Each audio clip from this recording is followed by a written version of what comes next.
Okay, so let's start. We'll start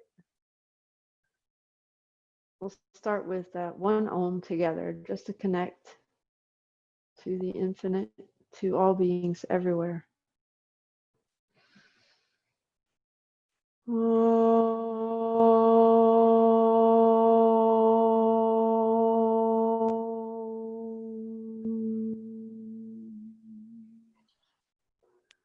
May we be guided and protected in our practice, in our lives, by the highest intelligence and highest compassion that speaks in the hearts of all beings.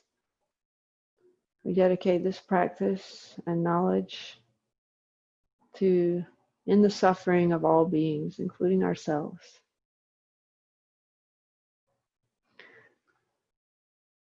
Okay, you can come to standing, and we'll start with the meridian activation slapping technique. So this is to wake up energy in the pathways in the surface of the body, starting with the front of the body, stomach pathway. Okay, start by slapping the tops of your feet. You can slap really hard so you feel like a stinging sensation, and then go up your shins. The stomach pathway is the whole front of the body. Now the thighs, slapping really hard. It relates also to the digestive tract. Can't slap that. And then when you get to the front of your hips, you can use your fists right on the center of the hip creases. You can hit that. That's right on top of the femoral artery and the hip flexor tendon. Now contract your abdominal muscle and hit really hard. So this builds the strength of the abdominal muscle and the strength of the stomach chi, or the power of digestion, also overall vitality. Now slapping on the front of your ribs. And keep going up your rib cage to the top of your chest. You can slap really hard up here, waking it up. And then use your fingertips to go behind your collarbone. So you push your shoulders forward, there's some space there. We'll come back to this point in the sequence. And then go up your throat, into the front of your jaw, and up under your eyes. Right under the eyes, on top of these sinuses. This is where the stomach pathway starts. Now go back down, fingertips, down your throat, behind your collarbones, top of the chest, all the way down the rib cage, abdomen, hard. The harder the better, but make your muscle really strong and hard. Now, a little bit lighter on the front of the hips. There's some nerves there too. And then slapping your thighs hard. Whole front body is one long line related to the digestive tract. Go all the way down your shins and tops of the feet. And then pinch your second toe. That's where the stomach pathway ends. Now the side body, okay? Side of the ankles. Side body is the gallbladder pathway. Go up the side of your leg, and it relates to the flow of emotions, to stress and muscle tension in general. And then go up to your IT band. You can use your fists here, and then hit really hard on the side of your leg. Keep going up to the side of your hip. Now right under the hip point, above the greater trochanter, you can hit in these short little muscles here, hard. Now slapping sides of the waist, and then rib cage. Now use your knuckles. You can spread your ribs really wide apart. Inhale, get all the tension out from in between your ribs. And then tops of your shoulders. Still on the gallbladder pathway, side body, do both sides. These are all the stress muscles. Now, fingertips go up the side of your neck, and then up behind your ears, and over your ears. Now you're in the jaw muscle. Relax your jaw completely. even the sides of your brain, relax. And then come to the corners of your eyes, the temples. Relax that also. That's where the gallbladder pathway starts. Now go back up around your ear and down the sides of your neck, tops of your shoulders,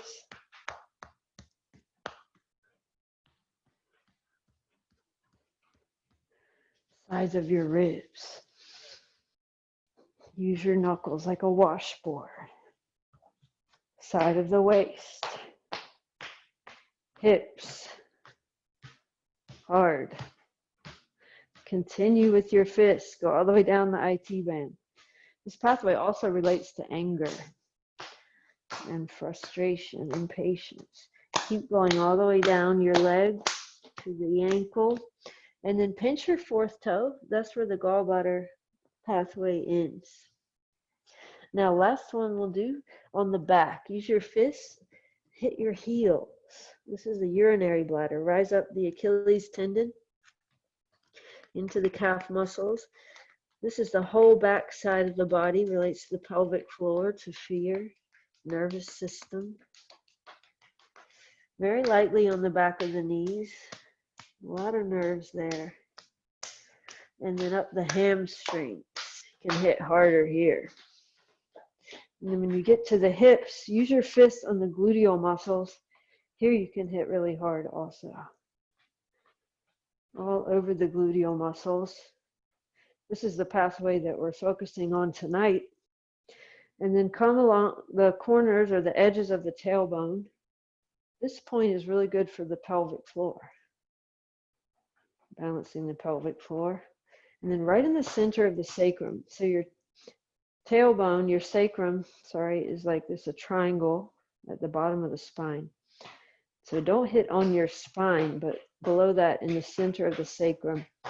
And this is good for the pelvic organs, the urinary bladder, uterus, prostate. And then separate your hands and go up along the sides of the spine, or the spinal muscles in the lower back. And then go up higher towards the bottom of the rib cage where the kidneys are, the left and right kidneys. There. And then swing your arms up and hit the top of your back. Okay, and then use your fingertips to go up the back of the neck to the base of the skull. That's bladder 10. We'll come back to that point too. Use your fingernails as you go into the scalp, stimulating the scalp. And then come all the way up to the top of your head. Close your eyes and feel the energy rising up to the top of the brain. This pathway also relates to the brain. And then come to your forehead, front of the brain. You can see it lighting up. And then take your fingers and press on the tear ducts. This is where the urinary bladder starts, on the tear ducts, inner corners of the eyes. And go back to your forehead. And then back to the top of the head, crown chakra. Down the back to the base of the skull, back of the neck, top of the back. Now, kidneys. See, the left and right kidney is the foundational yin and yang energy. Right kidney yang, left kidney yin. Keep going down your back. And then right in the center of the sacrum, hit really hard. And then on the either side of the tailbone, and all over the gluteal muscles, down the backs of the legs, all the way down to the heel. And then pinch your little toe. That's where the urinary bladder ends, on the little toe. And then stand up like this just for 10 seconds. You can close your eyes and feel the energy moving in those pathways, connecting the earth to the sky. Okay, step your feet together. Raise your arms, palms together, interlace your fingers. You're going to stretch those same three pathways that we just slapped. Seal your Palms together, arms and legs squeezing together, abdomen in, chest open. Reach up and bend over to the right side. You don't have to go that deep, but you could if you want to. Just feel the left side of the body opening. Left side gallbladder pathway. Push your hips a little more to the left. Feel the stretch now from your left ankle up the side of your leg, side of your hip, waist, left side ribs. Breathe into your left ribs. Reach your arms even straighter. Open the side of your armpit and then relax your neck, face and jaw, left side gallbladder. Now come up. Squeeze everything in and get a little more narrow and get taller. Reach up and over to the left side. Opening right side body. Push your hips to the right a little bit. Feel from your right ankle up the side of your leg, hip, side of your waist, right side ribs. Breathe into your ribs. Right side armpit. Stretch your arms straighter. Neck, face, and jaw. Relax all the way. And then come up. Now we're going to stretch the front. Seal your palms together all the way. Arms into your ears, legs together. Squeeze your butt to push your hips forward. And then lift your chest up. Look up. See your hands. Relax your throat. Now inhale. Lift your chest again. Exhale. Hips forward. Arms back. Keep squeezing your legs strong. Squeeze your heels together. Squeeze your butt. And feel a stretch on the front side of the body. From the tops of your ankles up the front of your hips. Abdomen, rib cage, throat, into your face and eyes, ankles to your eyes. That's the stomach pathway. Breathing to move the energy. The breath moves the energy through the pathway. Now lift your chest, come up. And as you go down, bend your knees so that you can place your abdomen on your thighs, chest on your knees, armpits on your knees. Hold behind your heels or step on your hands if you like. Release the back of your neck all the way so that your face touches your shins, folding the body in half. This is to stretch the bladder pathway, urinary bladder. Don't straighten your legs yet. Just lift your tailbone. Lift and spread your sit bones. Opening the pelvic floor, and then use your arm strength. Pull your head towards the floor and stretch your spine longer. This pathway goes with the nervous system, so you're stretching not only your spine, but your spinal cord. And then press your feet down to lift your seat a little bit higher, stretching backs of legs and the sciatic nerve also. Now reach your arms out by your ears, come all the way up. And then separate your arms wide like this. Step your feet hip width apart. We'll move into the arm stretches now. These are fascial stretches of the arm meridians. Okay, palms up, reach through your thumbs. Reach back through your thumbs. Reach so much through your thumbs that you feel a stretch in your thumbs, the skin or muscle in your thumbs. Relax your shoulders down more and direct your breath into the tops of your lungs or the top two ribs under the collarbones.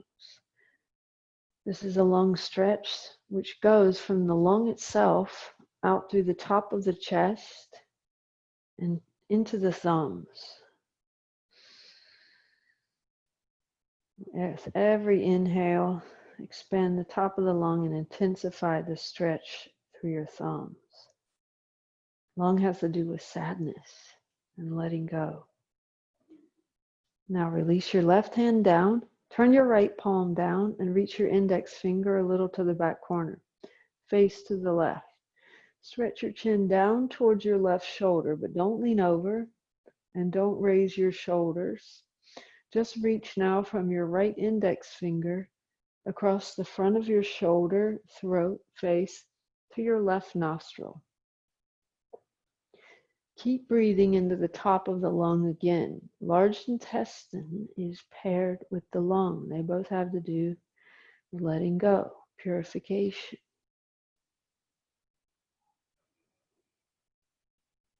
Now release. Other side.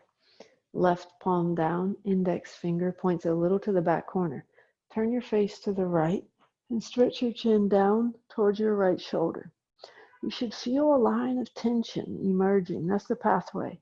From your left index finger across the front of your shoulder, throat, face to your right nostril. See that line emerging in your mind and then move the energy with your breath.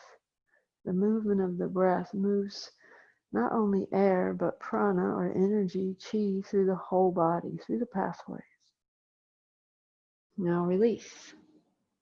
Okay, pericardium stretch. Press through the center of your palms. There's a point in the center of the palms that relates to the energy of the heart.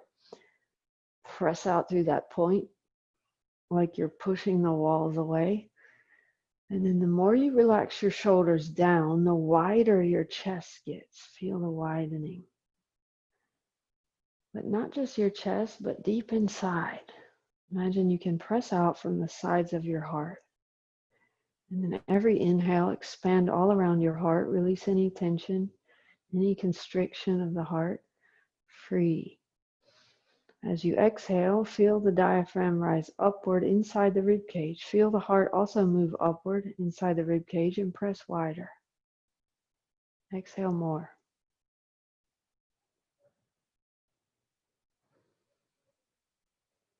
Now release.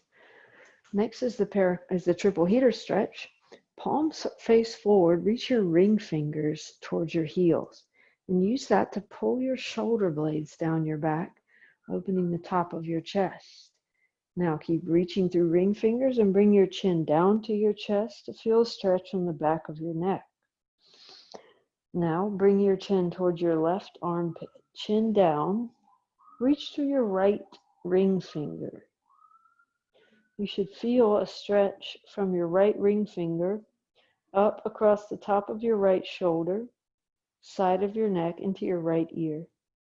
Keep breathing into your diaphragm. Triple heater has to do with the immune system, the outer defense of the body. Now bring your chin back to your chest, center, and chin to your right armpit. Chin down. Reach for your left ring finger. Feel the stretch from left ring finger across the top of your shoulder, side of your neck to your left ear. Breathe.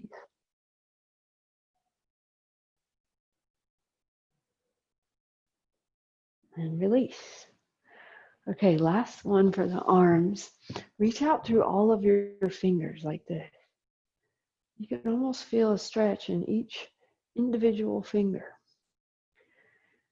Okay, and then begin to sense the deepest part of your armpits getting even deeper as your shoulder blades slide down your back. The heart energy starts inside the heart in a little point in the center of the chest. Deep inside, feel the heart beating. Heart energy emerges in the deepest part of the armpit and extends out through the little fingers. Now turn your left thumb down, rotating your whole shoulder in. You bend your elbow and reach that hand up your back. Then stretch your right arm straight up, point your right elbow forward, and see if you can connect your hands behind your back. So you're stretching right side heart pathway, armpit opening, left side small intestine. If you can't connect, you can just work on the right side and use your left hand to push your elbow down. Or if possible, use your head to push your arm back and breathe into your heart. Most important part is the breath and the concentration. That goes for the postures and for acupressure also, breath and concentration. And then release, reach out through all of your fingers again. Turn your right thumb down, rotating your whole shoulder. Bend your elbow, reach that hand up your back. Okay, now left hand straight up, left elbow forward, and connect. Behind your back. Stretching open left armpit, left side heart pathway. On the right side, stretching the back of your shoulder blade, small intestine. But breathe into your heart. Expand your heart.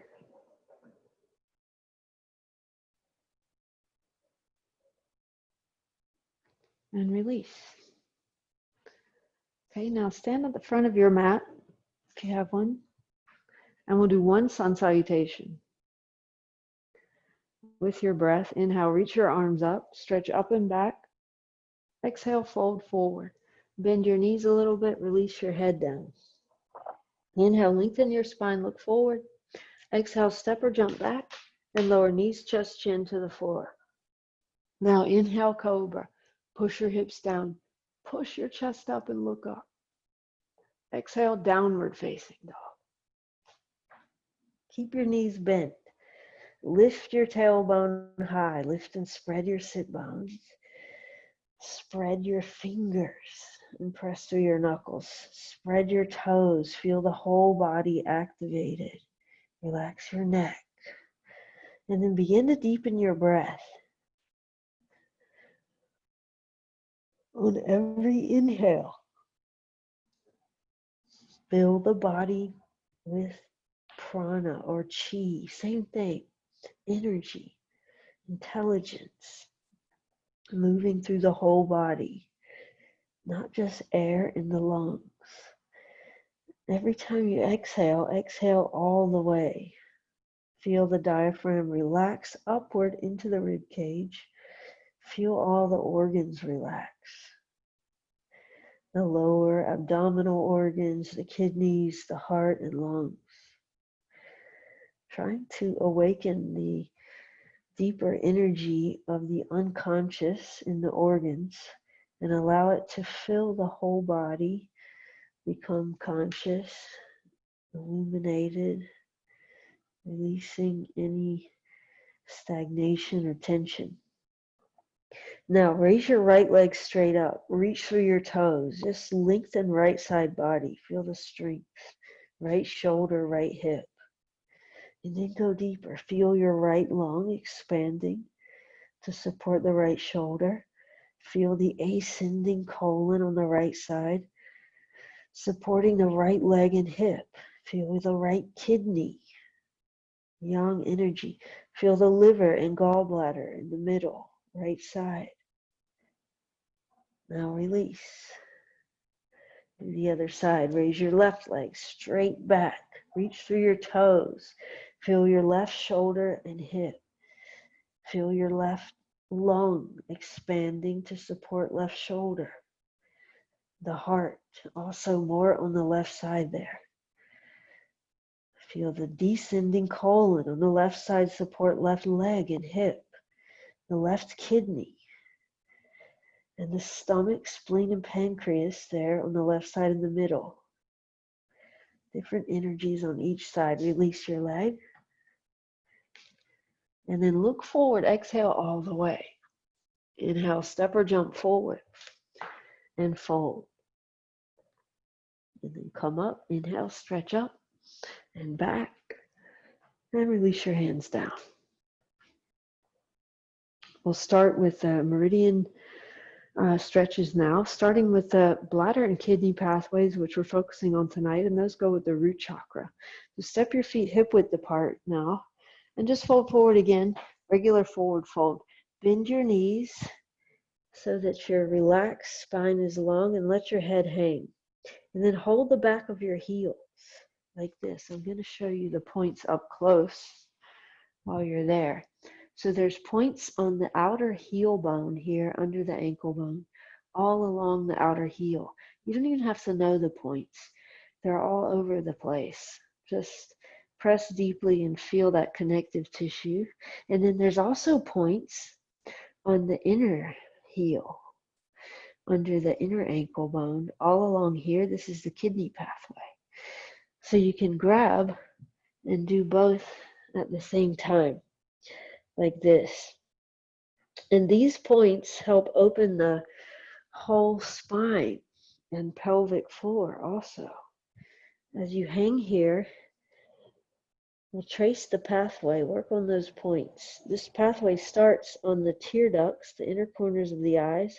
It goes through the brain It also goes up over the top of the head and down to the base of the skull, down the back of the neck, whole spine passing each vertebrae, down to the sacrum, tailbone, sit bones, down the backs of the legs, hamstrings, calves, to the points that you're pressing on, and then into the little toe.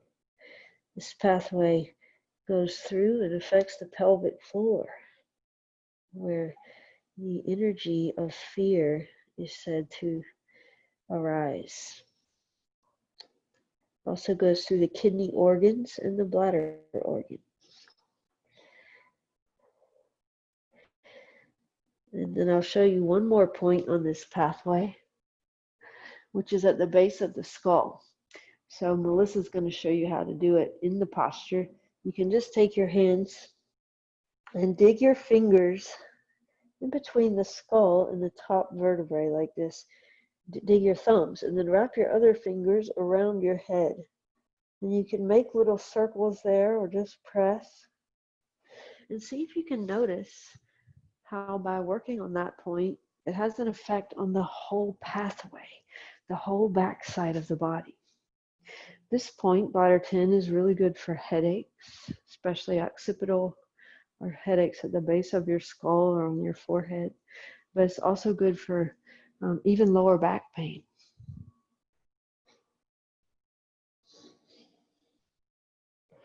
Okay, and then release.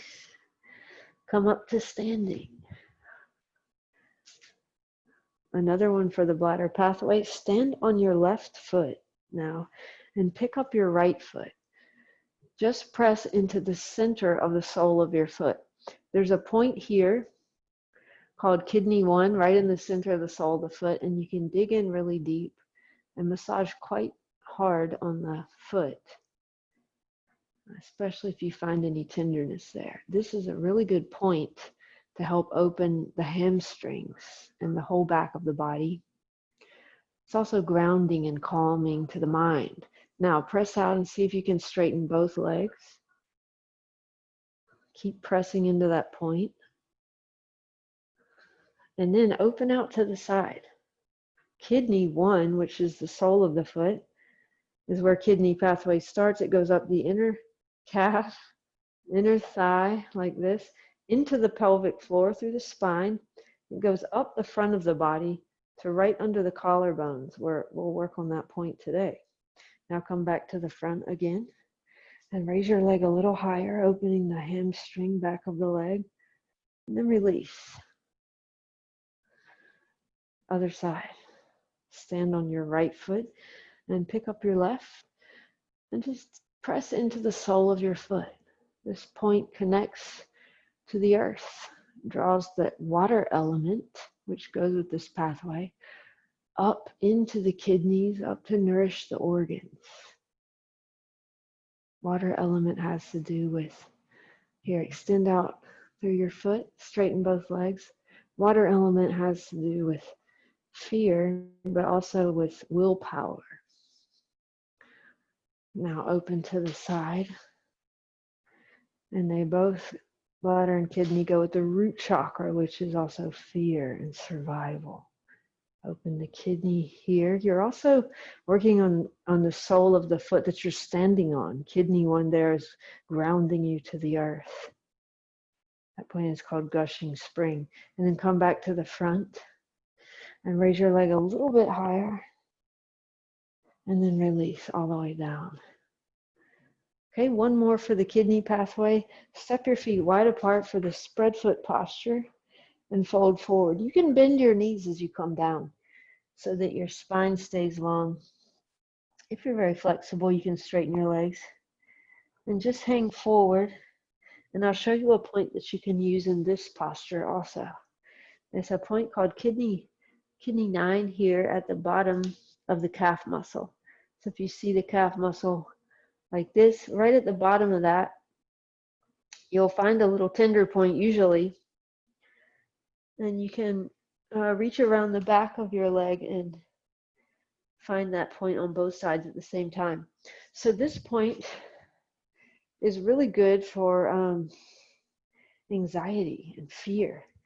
any kind of intense emotions that might cause tension in the pelvic floor and affect the whole spine and neck, because the pelvic floor is where the spine starts. So if you have an issue there, you can get tension all along the spine, stiffness in your neck. This point is really good for that.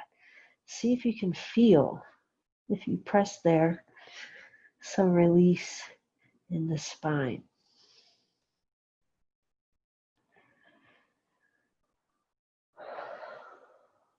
Okay, and release, come up.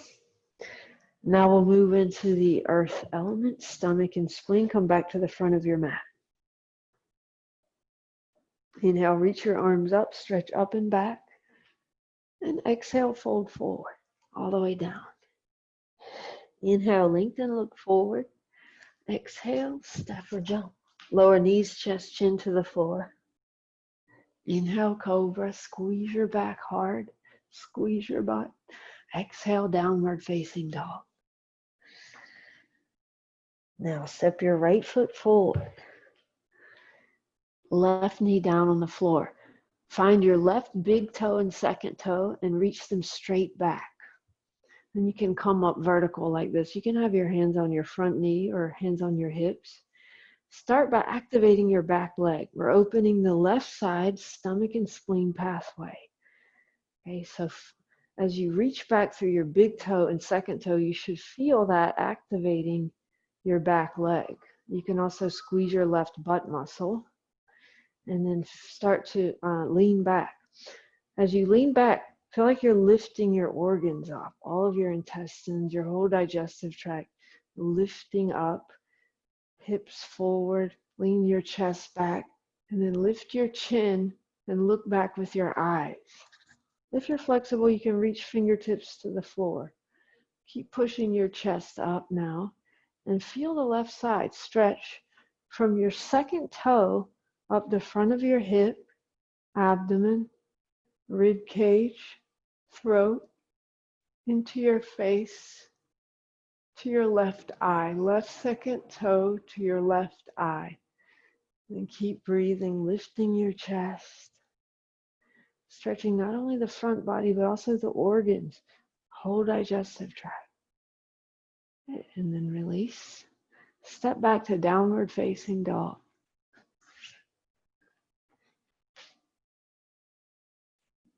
Step your left foot forward, same, right knee down. Find your right big toe and second toe and reach them straight back. Keep reaching back through those toes to activate your whole back leg. Squeeze your right butt and then maybe hands on hips or front knee. And then as you go back, lift your abdomen, lift your organs.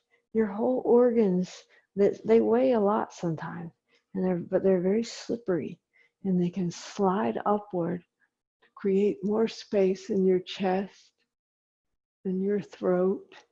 Now feel the length of that pathway from your right second toe up the front of your hip, abdomen, rib cage, throat, into your face to your right eye.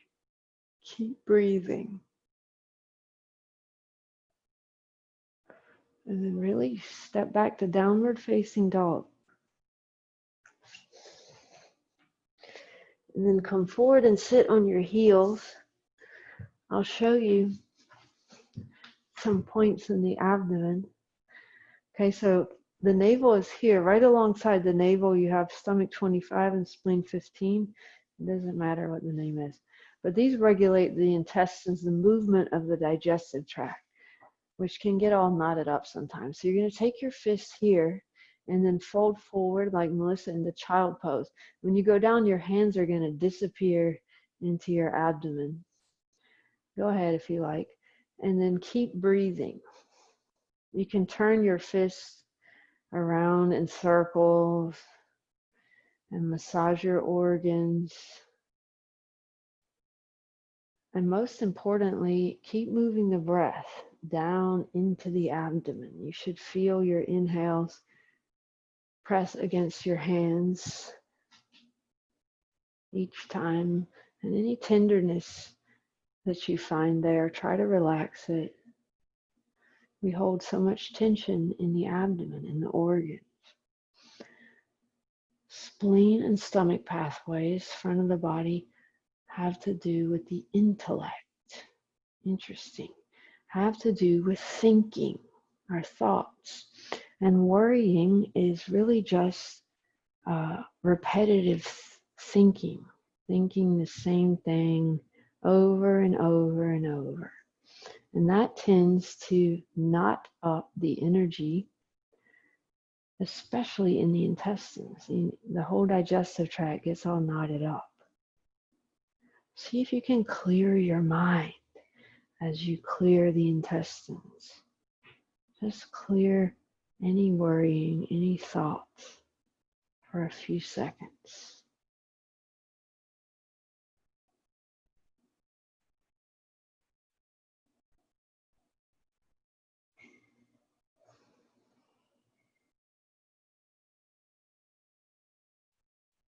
And then come up. And I'll show you one more point on the stomach pathway, which we were tapping earlier. Stomach 12. If you push your shoulders forward, there's a little hole back here, and you can curl your fingers behind the collarbones. And then when you let your shoulders go back, your fingers get trapped in between your collarbone and your top rib. That's stomach 12.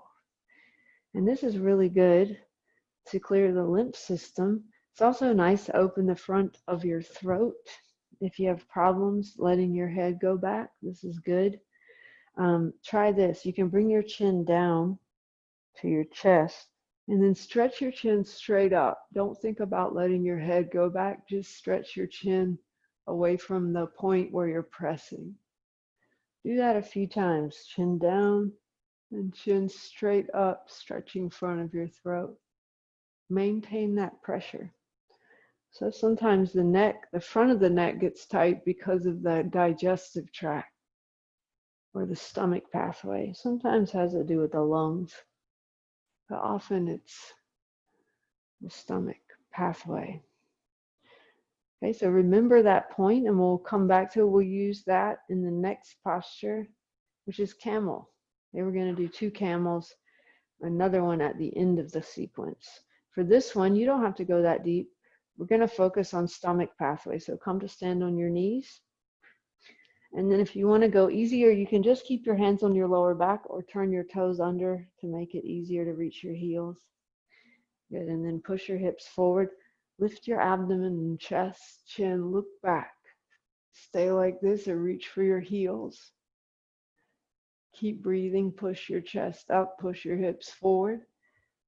And think about the stomach pathway, in this case, from your knees, up the front of your hips, right across the hip crease, up the abdomen, rib cage, chest, throat. Feel those points behind the collarbones where you just pressed. Relax your throat, face all the way to your eyes, knees to your eyes. Also feel that place in the abdomen that you are pressing when you're in child pose. See if you can relax deep in the abdomen. Feel the movement of the digestive tract upward as it relaxes.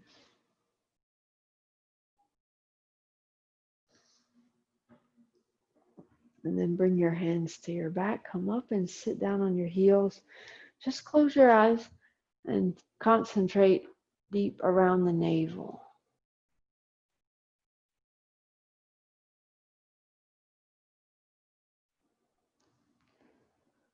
Now, bring your legs out in front. We're going to transition to the liver and gallbladder, which is the wood element side of the body. Bring your left foot to your right thigh. We're going to do a side bend. Twist to the left, and then keep your left sit bone down. Raise your left arm up and bend over to the right. Keep pushing left sit bone down into the floor. Keep your left arm straight, and maybe let your head fall off to the side. Make sure you rotate your chest open towards the ceiling. And feel the left side body. Maybe you feel a stretch on the left side of your hip waist, left ribs, side of your neck, face, jaw, left eye, left ear. Side body has to do with stress, sometimes repressed emotions, or hurry, impatience, anger. Okay, come up and then swing your right leg back behind you for the Pigeon Fold. We're going to continue to open the left side body in this rotational hip opening.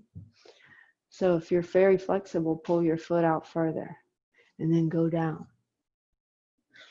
Be able to relax your head all the way down to the floor or to your hands, or use a pillow or block. And just for a minute, relax completely.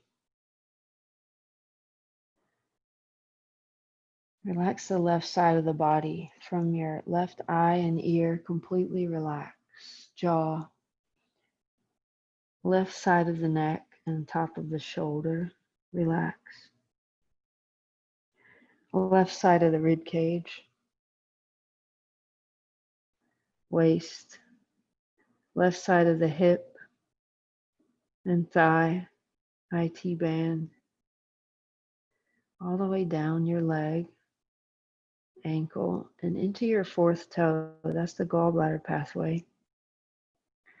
The sides of the body get tight so that we can move forward more efficiently. We're always moving and going towards our goals, which is really good. Sometimes we have to release and be still. Too much wood makes us angry and impatient.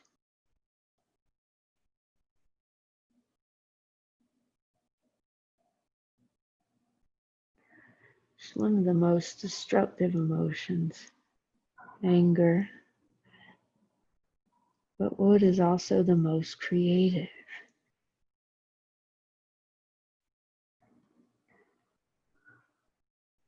Exhale all the way to sink even deeper.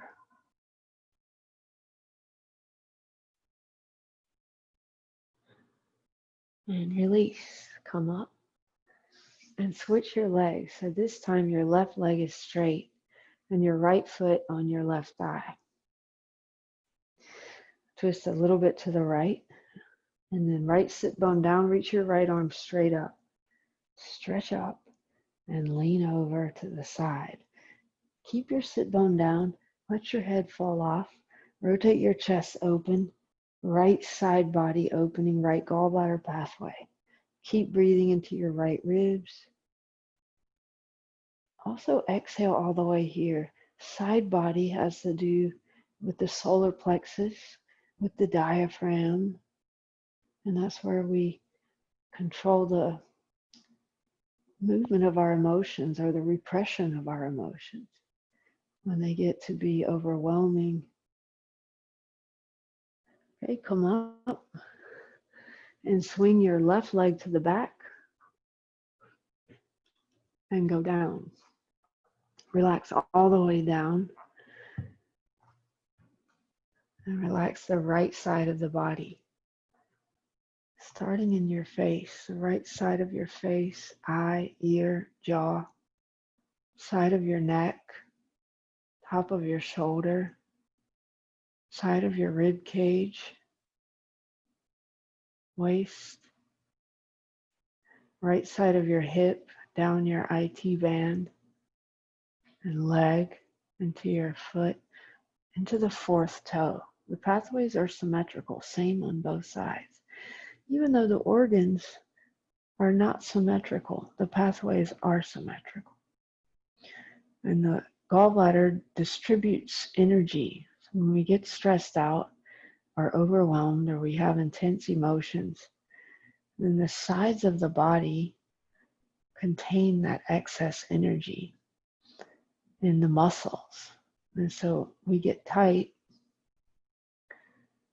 and our muscles, to protect the organs, especially the heart, can be damaged by anger or other intense emotions. And just exhale more and release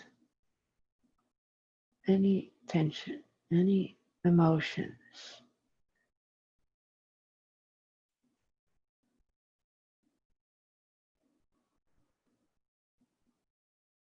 Exhale all the way. Even make a sound as you exhale. The exhale is a relaxation of the diaphragm. Okay, and then come up. And I'll show you this point on the gallbladder. Whenever you get a massage, you always want to get massaged here on the top of your shoulder. And that point is called gallbladder 21. And it helps to release all of the extra energy downward, especially anger, anxiety. Do both sides. It's better when someone else does it, but it still works if you do it. Okay? And then the next pose we'll do is specifically for the liver. This is bound angle. So bring the soles of your feet together like this. If you're less flexible, you may have to sit on a block, or you can just keep your hands behind you.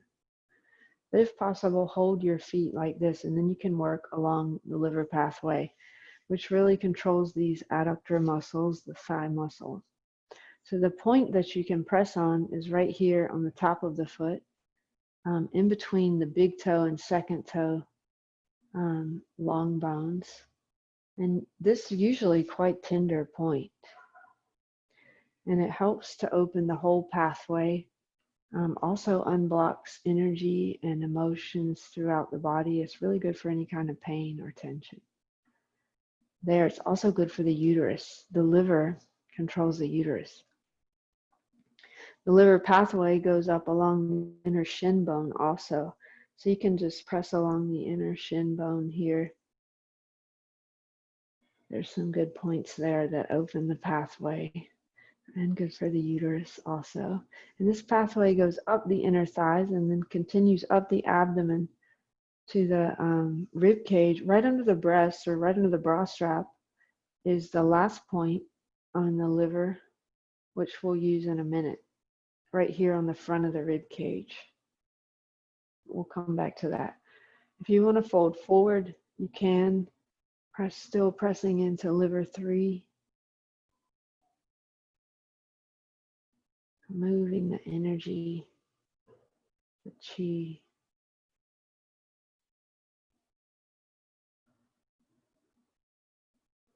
And then come up.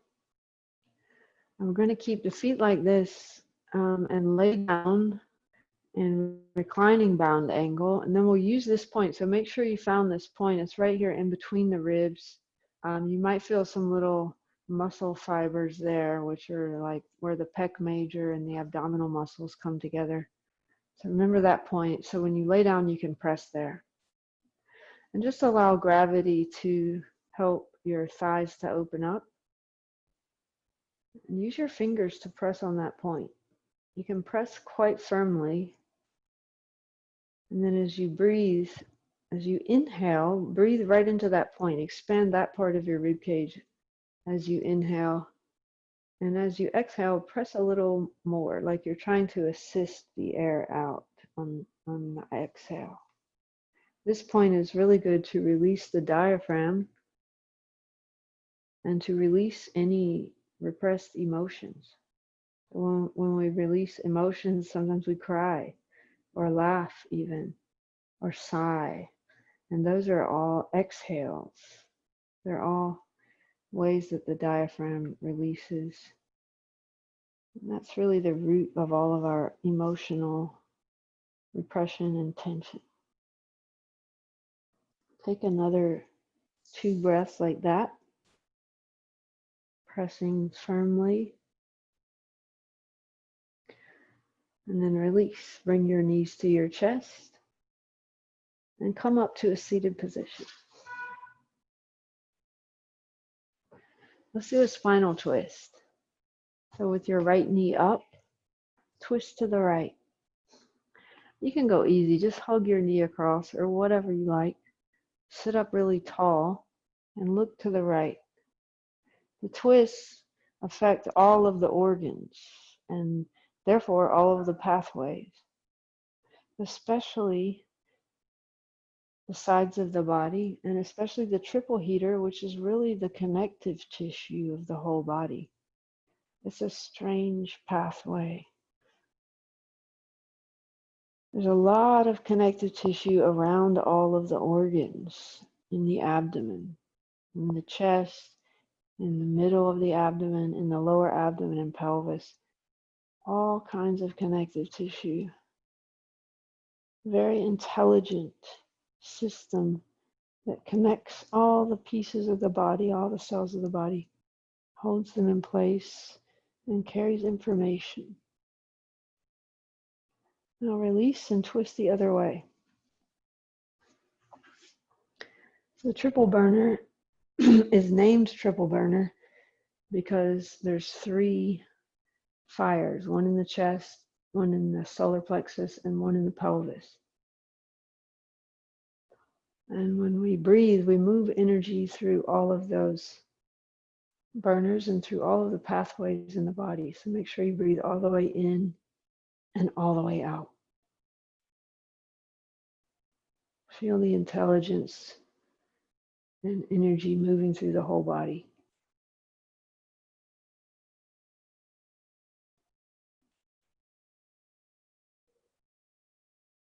Now release. So we'll move into the upper arm pathways now. I'll show you a point on the Heart Meridian, which is in the armpit. Maybe some of you know this already. But Heart 1 is in the deepest, kind of sweatiest part of the armpit. It's behind the pec major and in front of the teres or the lats here. So find that little hole there and then push up into it. Push straight up into it and then let your arm go down. Let your shoulder relax all the way down. And push first straight up to the ceiling and then towards the wall behind you. And you should be pressing really into the front of your shoulder blade, which is a muscle there called the subscapularis, internal rotator. Now take your hand to the opposite knee and you can press a little deeper. That Heart 1 point is very close energetically to the heart. And then bring your hand diagonally out to the side. Keep pressing and do that a few times to your knee and out. So you're doing internal and external rotation here. Keep pressing on that point. Sometimes it's quite tender or even feels like a nerve. And then release. Just notice if that side feels different, how it feels different. You can release your whole shoulder, neck, rib cage, everything through that one point. So good for depression. Now do the other side. Find that little hole there in the deepest part of the armpit. Press straight up towards the ceiling. Relax your arm all the way down. Relax your shoulder. And then press towards the wall behind you, pressing into the front of the shoulder blade.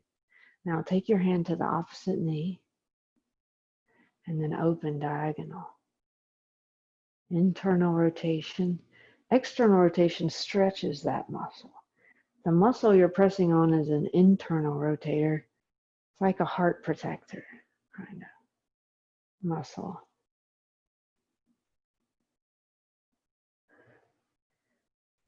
And then release.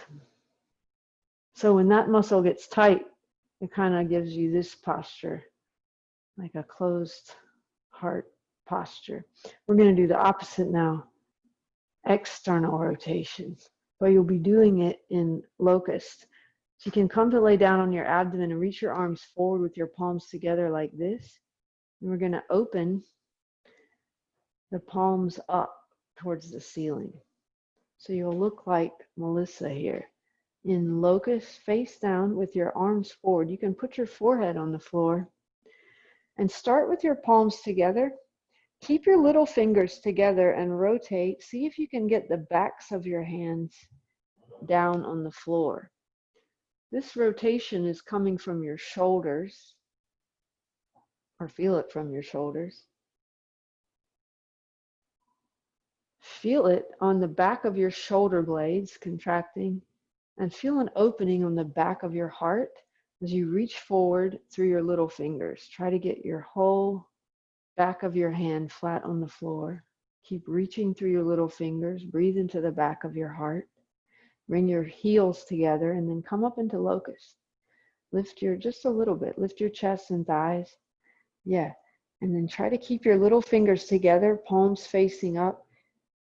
Lift your palms up towards the ceiling, reaching forward through your little fingers and back through your toes. Offering your heart up for 5, 4, 3, 2, 1. Release. Relax everything. We're going to do 2 bows. And the first one will focus on the pericardium, which is the area or tissue around the heart. Bend your knees and hold the inside of your ankles for this one. Your thumbs will be pointing up, not the traditional way. Hold the inside and then kick to come up. Lift your chest and thighs. Concentrate in the center of your chest. There's a point right in front of your heart in the center of the sternum. That's CV17. It's a point that opens the heart. So imagine that you can kick to pull your shoulders up and away from the center of your chest. The pericardium begins all around the heart, and it reaches out through the pec major, chest muscles, out through the center of the biceps and wrist flexors and into the middle finger. Maybe you can feel that. Reaching back, keep breathing into the center of your chest. Pericardium has to do with love, romance, connection to others, and joy. Open your heart and then release, relax. It's the fire element. The heart and pericardium are the fire element. Fire in this case has to do with warmth, radiance, light, wisdom. Now on the second bow, we'll be concentrating on the lung pathway. And so in this one, you'll hold traditionally, and we're going to do 5 lion's breath. Breathing out through your mouth, stick your tongue out as far as possible and exhale all the way. Okay, kick to come up. Now inhale, exhale. Inhale, exhale. Inhale, exhale. 2 more, inhale, exhale. All the way out. 1 more, inhale, exhale, tongue all the way out, exhale all the way. And release, relax.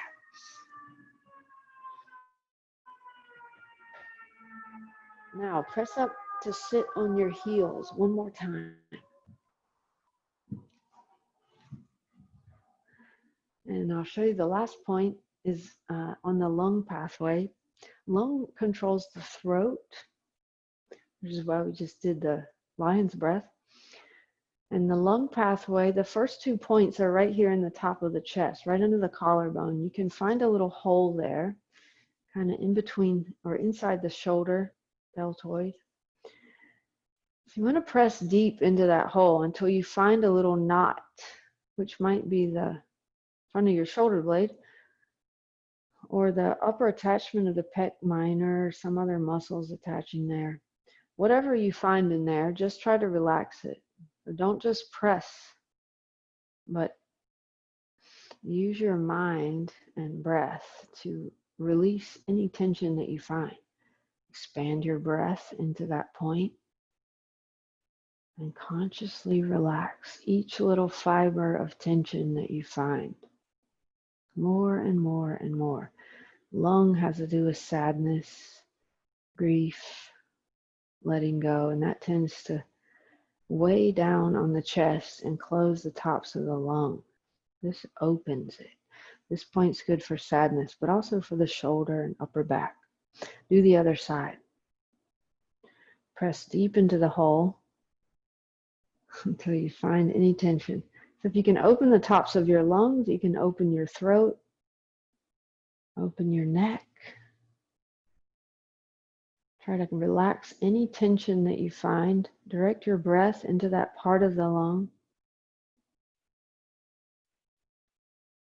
Lung also has to do with letting go and liberation. So it's important also in the process of death and the spiritual path. Okay, we'll do one final camel pose. And this one we'll be concentrating on the lung pathway. Stand up on your knees. Bring your hands to your lower back. Push your hips forward, lift your chest, lift your chin, and look back with your eyes. Reach for your heels if possible this time. You could turn your toes under. Reach for your heels with your thumbs on the outside. Now reach down through your thumbs and expand the top of the chest where you were just pressing. Breathe there. Relax your throat completely. Expand the tops of your lungs.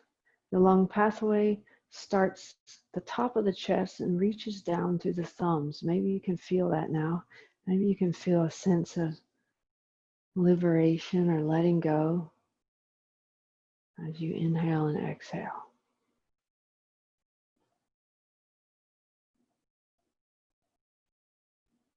Okay, and then come up and just lay down on your back. Extend your legs out in front, and we'll finish with the large intestine posture.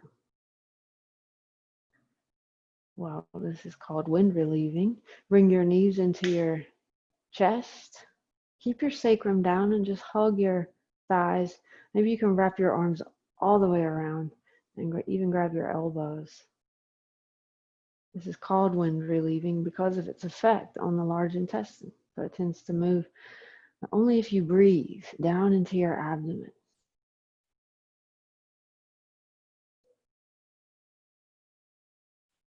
And then release your arms out to the side in a T shape. Turn your palms down and release your legs over to the left side and turn your face to the right. Keep your shoulders down. Imagine you can reach here from your left index finger across the front of your shoulder and throat and face to your right nostril. So you're stretching, that's a large intestine pathway. So you're stretching the pathway and also affecting the organ, moving the breath.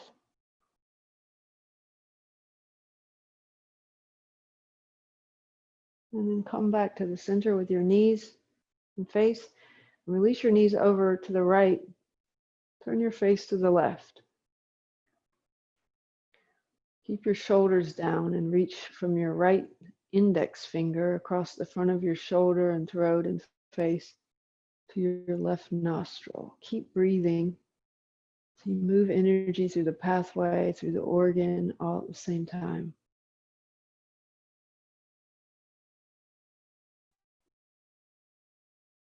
And release. Just relax for 2 minutes. Lay flat on your back. Relax all of your cells, arms and legs, spine. Relax all of your organs.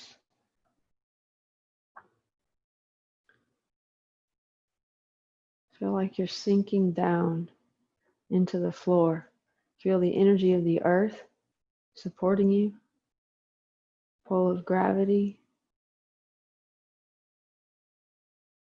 As the body relaxes, it heals itself. Everything rapidly returns to a state of perfection.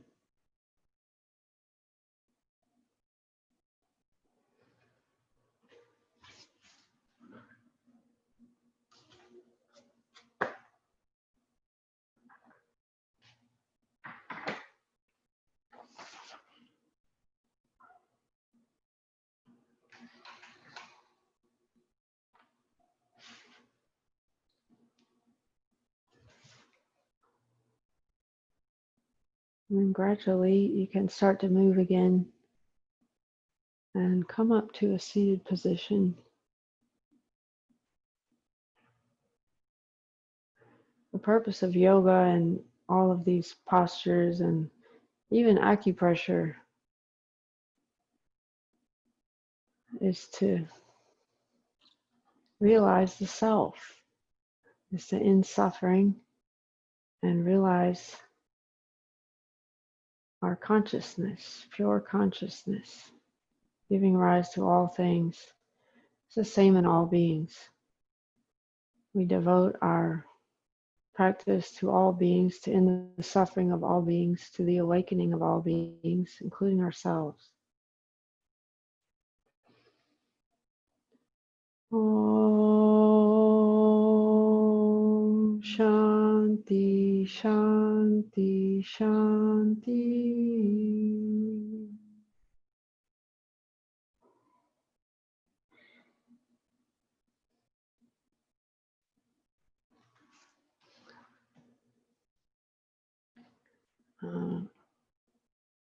So I hope you liked the class, and I hope you learned a little bit, especially if you're new to the meridians.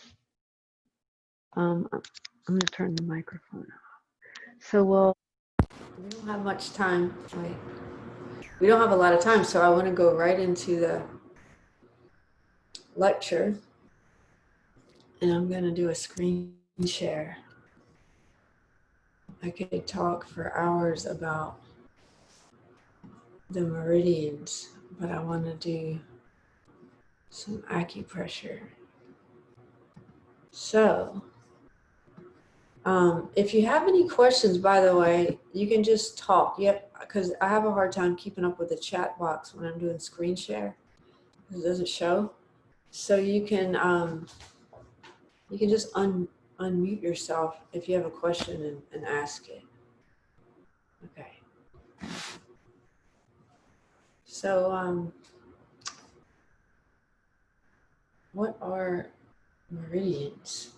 We developed meridian yoga therapy is really a combination of asana or the traditional yoga system with the meridian system. We also use acupressure points, and we learn other healing techniques like cupping and moxa, which is burning an herb on different points. So it's a complete system of healing and of spiritual practice at the same time. It's great because we're able to help not only ourselves, but potentially help other people also. So the yoga postures work a lot like acupuncture. The postures are designed, if you do yoga already, you know what yoga does, but they're designed to move energy through the pathways.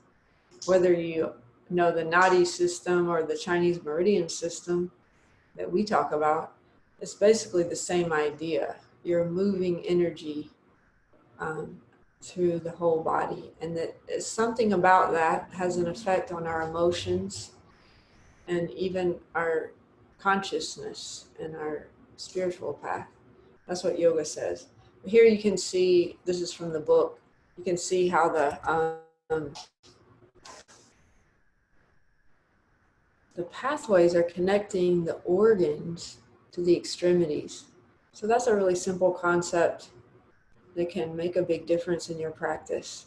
As you start to do pay attention to the organs in the asanas. And the organs in the Chinese medicine system, well, we all know about the heart. The heart, everybody knows the heart is not just pumping blood. It has a deeper meaning. It has to do with love, and it has to do with maybe even the spiritual center, right? But in the Chinese system, which we really love, is we get closer. It had all of the organs have a deeper meaning. So like the lungs have to do with sadness, the liver has to do with anger, the spleen and pancreas have to do with worrying, the kidneys have to do with fear. Anyway, so as we move energy through the pathways, we're really changing the way we feel and think also. So acupressure works just like yoga asana. It removes blockages. When you stretch, you're trying to remove the blockages, and then the energy flows, and you have to release your emotions. You have to feel something. Maybe when you do pigeon, you feel anger, and then you cry. Just a common example, and then you feel better. And so you release the blockage. You had to feel it, and then you have less tension, and you can heal, and you can make more progress in your life. Also, you make changes in your life. So it affects every level of the body, both acupressure and asana. We say removing energy, removing chi. Chi is the same as prana. It's a subtle energy, but it's not just like electricity, it's also an intelligence. It's a life force. And I have this picture here, is a picture of what connective tissue looks like this guy is his skin, but connective tissue is all over the body. It connects every cell to every cell. Here you can see these are fat cells actually, but the yellow stuff is like the very tiny microscopic form of connective tissue. And then there's other parts that wrap around things, wrap around the muscles and the organs and the bones, even under the skin. And everything is connected to everything. So that intelligence, that deeper intelligence of the body is running through the connective tissue. So if you want to know where the pathways are, if you have to know in a physical sense where they are, I would say they're in the connective tissue. So here is a picture of the breath moving. And there, this orange thing is the diaphragm. And you can see it's pulling the lungs down. And that's what moves the air in and out of the lungs. But in the Chinese medicine system and in the system that we're using, we think of the diaphragm as moving everything, because it does. It doesn't only move the lungs, it moves the heart, it moves all the intestines, and especially moves all of the connective tissue in the whole body. It's always moving. And so it's creating a current through the body. That has to do with the nature of connective tissue, the collagen molecules, which create current, conduct current, and the breath. So the breath is not just moving air, it's moving energy. And if you want to block your emotions, if you want to repress your emotions, which sometimes is a good idea actually, but you have to eventually release them. But if you want to block them, it happens in the diaphragm. It happens by holding your breath in. And then you get a big ball of tension in the solar plexus. You get a big knot right here in the solar plexus. You may not even be aware of it. And what it does, it can affect your digestion. It can make you nauseous. It can make you have constipation or diarrhea. Or it can make you have tension patterns like tight shoulders or tight hips. And it's all related to emotions and stress. So this is kind of the science of understanding how and why emotions make our muscles tight in very specific patterns. Which if you do yoga, you kind of have already developed an understanding of that from your practice. This is just showing you an example. We're not doing this pathway today, but I want to show you a few before we go into it. This is the stomach meridian. So today we did Camel Pose and we did Kapyasana, the lunge. And we were talking about the second toe and how in the hip flexors here, in the whole abdomen, throat, and into the face, up to the eye. That's the stomach pathway. And it's the same on both sides, even though the picture only shows one. So then you see there's like a collection of symptoms. Jaw, teeth and gums, sinus infections, throat tension, even throat infections. It goes right through the breast issues, heartburn, nausea, hernias, hip flexor problems. Okay, but also tending to be worrying, or have fatigue, or even mania, opposite, obsession. All of that has to do with the stomach meridian and the earth element. So you start to see, be able to put together a collection, put together the connection of a collection of symptoms. So it's common for people to have a bunch of stuff related to one pathway, but if you don't know about the pathways, you say, my jaw hurts and my gums are bleeding. I have some infection in my mouth. And I also have hip flexor stuff, and I'm worried a lot. Or I have digestive problems. And it doesn't seem related. If you go to a Western doctor, they're like, you know, it's not related. You have to go to 3 different doctors. But if you understand this system, then you can start to realize that they're actually all related. So actually, from a Chinese medicine perspective, it's all the same thing. It's only one problem that you have. Here's the lung pathway. And this one, see, this one is food chi. This is air chi. So energy that we get from the air comes from the lung. You can get, it controls the nostrils, the throat again, the ability to smell, shoulder, asthma, cough, and thumb. So this is a whole nother thing, but related to sadness. So not necessarily depression. There's many kinds of depression, but sadness in the sense that you've lost something and you're sad about it. And sometimes you lose a lot of stuff and you're sad for a long time. Decreased immunity and low self-esteem, those are all related to the lung, or the shortness of breath also. So tonight we're going to do the bladder meridian and the kidney, and we'll look at this pathway, the whole back of the body. This is one where people commonly have issues. This one and the gallbladder. Tonight we're doing this one. And this has to do, well, let's look at the pathway. See, it goes from the little toe, calf muscles, hamstrings, sacrum, all these spinal muscles, back of the neck, and then it goes up to your eyebrows, actually, the fascial pathway. I'll show you another one. So if you have a stiff neck, stiff spine, lower back pain, urinary problems sometimes associated with that, sciatica, tight hamstrings, plantar fasciitis. This is a common collection, or occipital and frontal headaches, common collection of symptoms.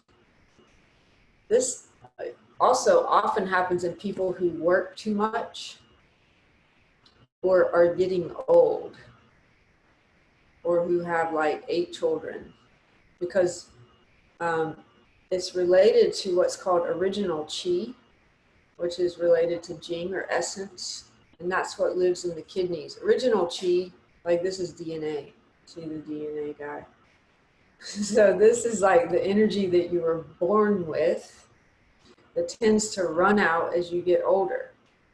Or you can burn it out faster if you take a lot of stimulants, stay up all night working,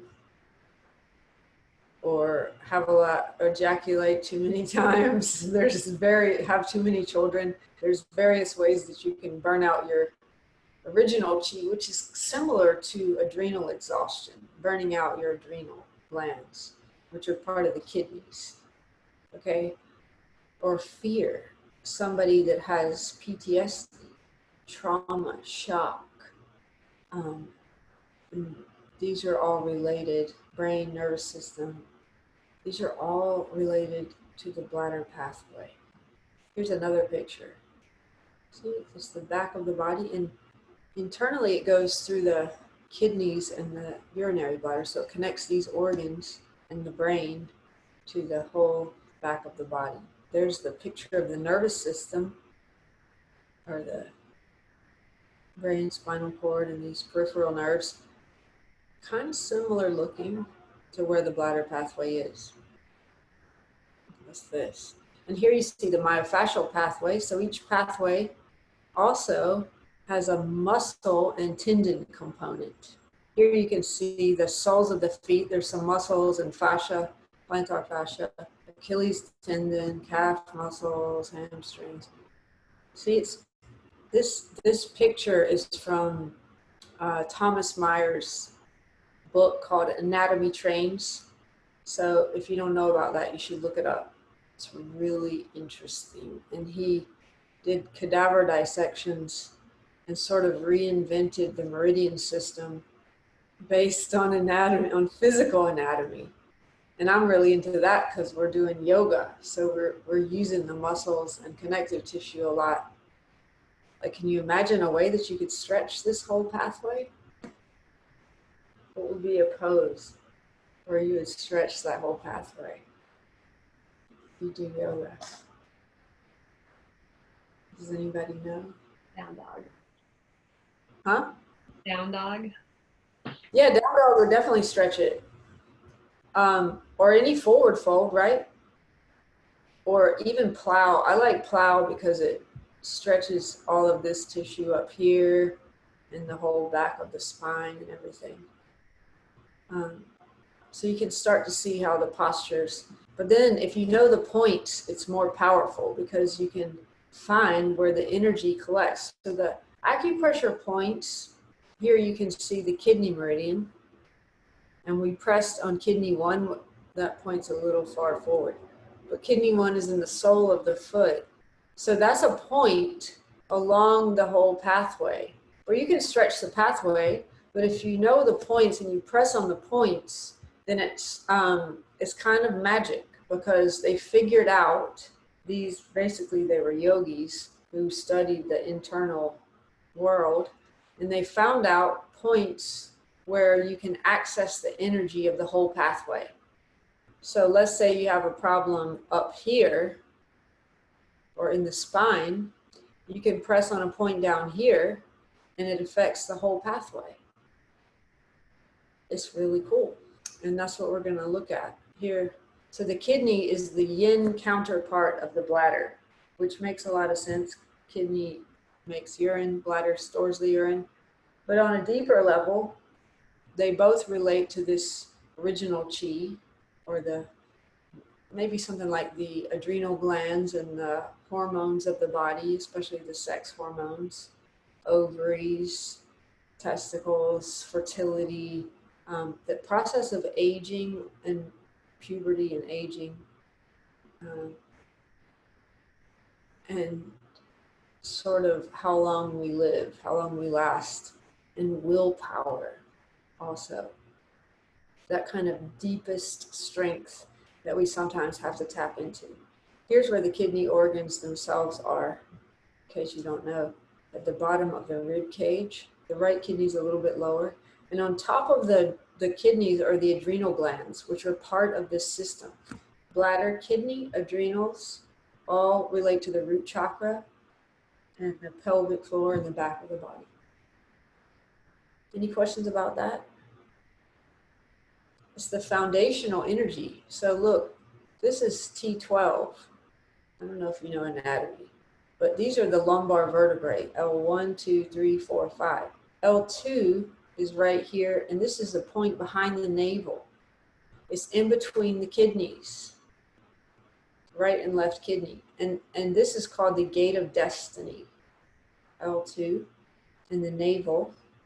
And so working here, either from the front, pressing into your navel, or around the navel, or from the back, pressing into L2, helps restore the energy of Ming Men, or the original chi. So it's said to make you immortal, even if you were to restore it completely. That's the foundational energy that we inherit from our parents. Let's look at some points. So kidney 1, you can just press into it, or you can take a ball. Melissa's going to show you. So you can take a ball. You can use a golf ball, actually, or a larger ball, anything that's hard. If you don't have a ball, it's okay. I just want you to see this for future reference. And then you can really lay your weight into it. Otherwise, just press into it like this, really hard. And that point is very calming to the mind. It's one of the best points to open the hamstrings. So if you do have a little ball, you can roll. If you have tight hamstrings, you can massage the sole of your foot. First, try to touch your toes, and then massage this point, and then try to touch your toes again. And you will go deeper within a minute. If you really press hard on the soles of the feet, and then you'll believe in the points. This is called gushing spring because it connects us to the water element. The elements in the Chinese system are very different from the Ayurvedic ones. If you know about the elements of Ayurveda, these elements are water, fire of the heart, wood of the liver, and metal of the lung, earth of the spleen.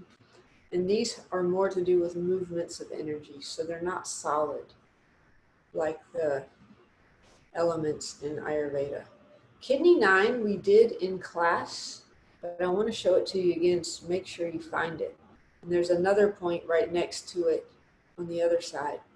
Kidney 9 is, see, these are some of the textbook descriptions. Each point has a very interesting poetic name, like guest house, and you can ponder the meaning of it.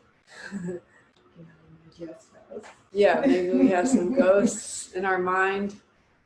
And anyway, these are for spirit disorders, which really just means emotions. Like, they believe in possession. So they will say you have a spirit in you. If you're really, really angry and you run around, you see people, if you live in New York City, like really, they need this point, but really angry, just like cursing everyone out for no reason. And so that would be considered a strong spirit disorder. But you don't have to be that extreme to benefit from this point. Many of us right now are really stressed out, and I think this point would be good for a lot of people. And plus it relaxes your whole pathway. It relaxes your neck, especially. And then this point, I love this point. And it's the end of the kidney pathway. It's really good to open the chest and just relieve stress and anxiety, especially if it tends to build up around here. And you see these little arrows, so you can press kind of inward. You want to find, here you can see where it is. There's the top rib and there's the collarbone. So it's kind of, there's a little hole there.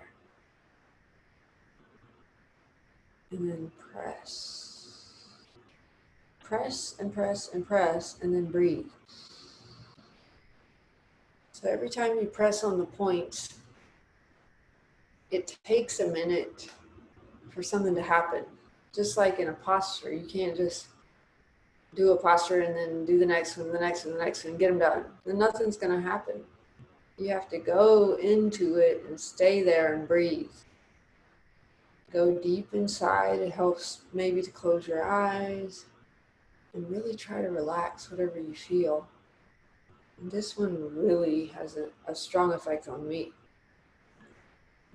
And you too. Yeah, I don't know what you're talking about. Oh God. Yeah.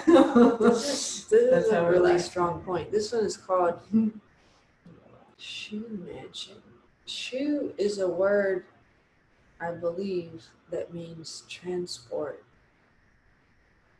or it transfers energy. Let's look at some points. If you have any questions, just let me know. But let's look at some more points on the Bladder Meridian. So this point, bladder 58, well, let's do these first, down at the bottom. So there's a number of points. This is the bladder ends here in the little toe. That's the last point. That last point, interestingly, is used in pregnant women to turn the fetus.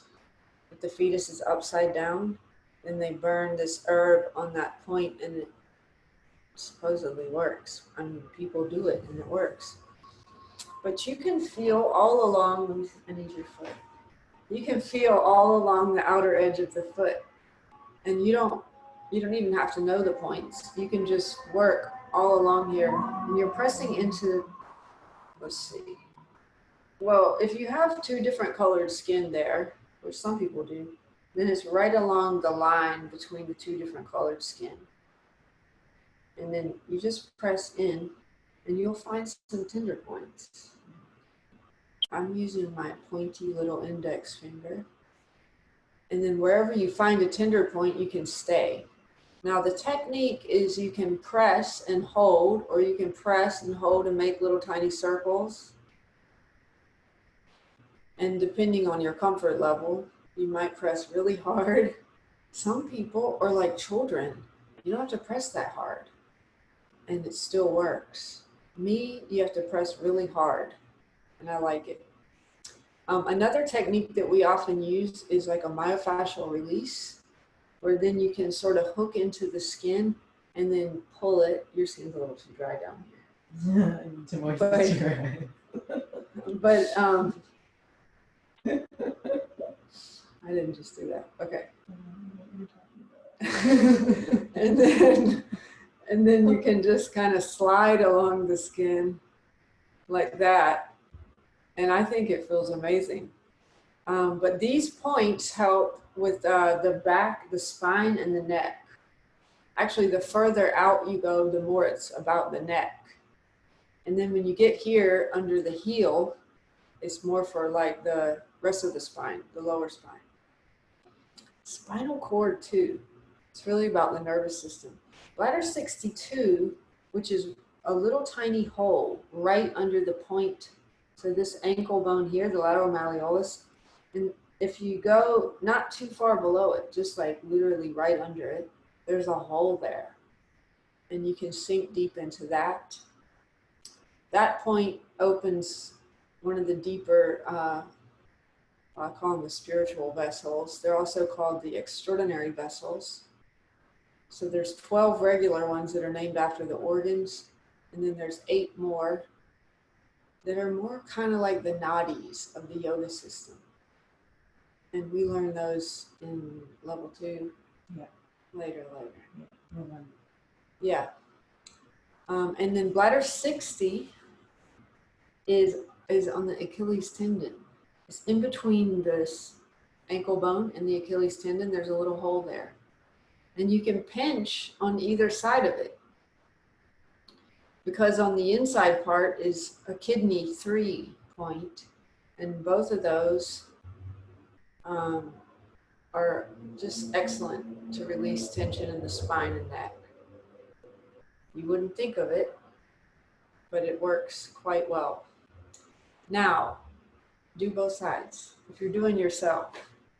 Now, bladder 58, this is how you can do it on yourself. Well, you can just press on it like in this picture here, or I like to do it this way. Take your calf on your opposite knee. And so it's kind of right there in the middle of your calf. But you can move around and work on any tender points that you find there. It's really like the outer calf muscle, the outer portion of the calf muscle that goes with the bladder meridian. But also right at the center. Oh, yeah.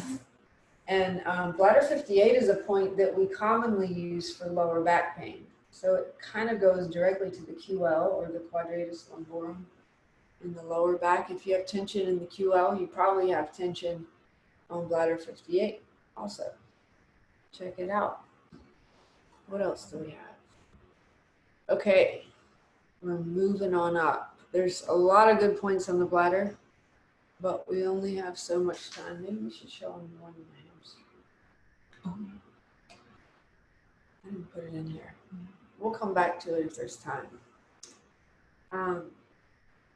Bladder 53 is a magical point for lower back pain, but it also has an effect on the abdomen. So if you have lower back pain and abdominal pain or abdominal distension, so nobody thinks about this point because it's lower down than where you feel the pain.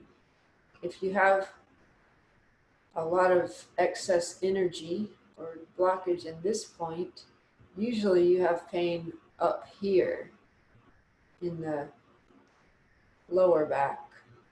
Well, here it shows it going down and around. But really, this one refers and is related to QL and lower back pain. And so what you can do is take a ball, you can just press on it. I'll show you that first.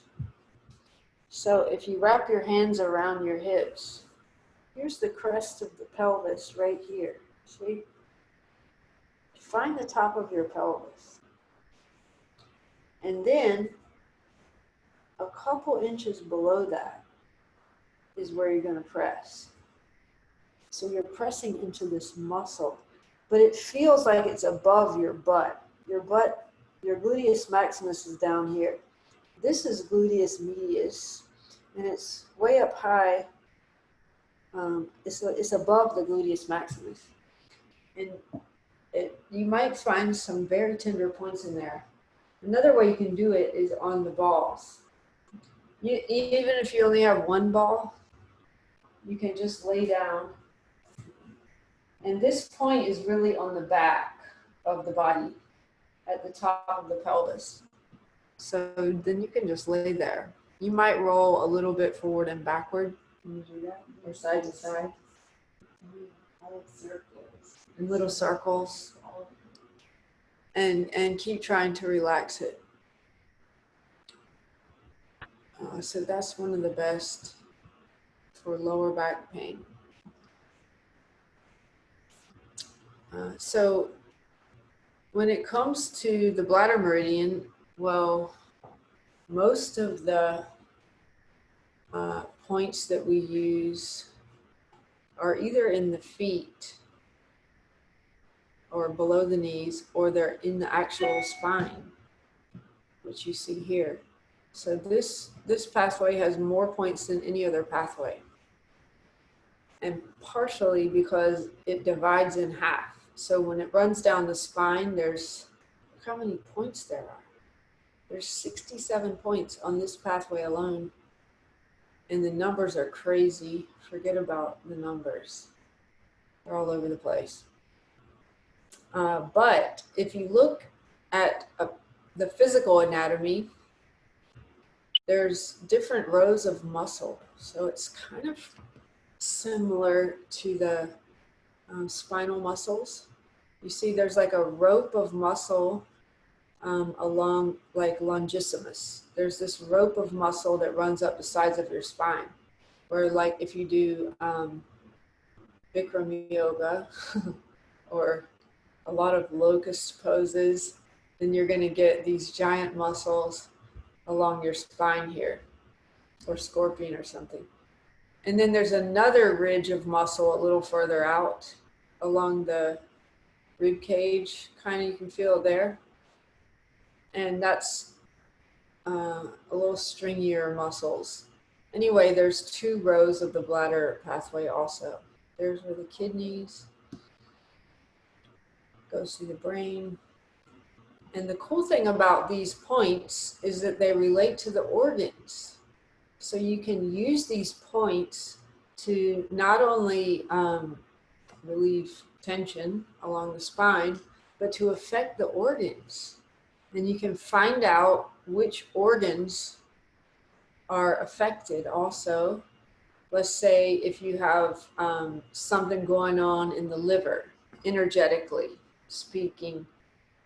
If you have something in your liver, it might mean that you're really angry, for example.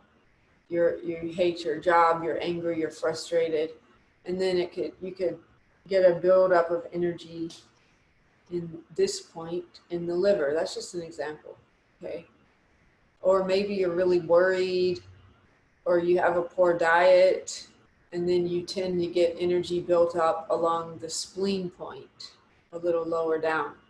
Or your adrenals are exhausted, you're overworked, you drink espresso all day, and then you might tend to get something in the kidneys. Or you just broke up with your boyfriend or something like that, and your heart is broken, and then you get this knot here, etc., etc. Depends on, so, but these are symmetrical. So it only shows the right side, but it's really on both sides. So you can use these points kind of diagnostically to figure out if you have a big knot right here, you say, that's related to the lung.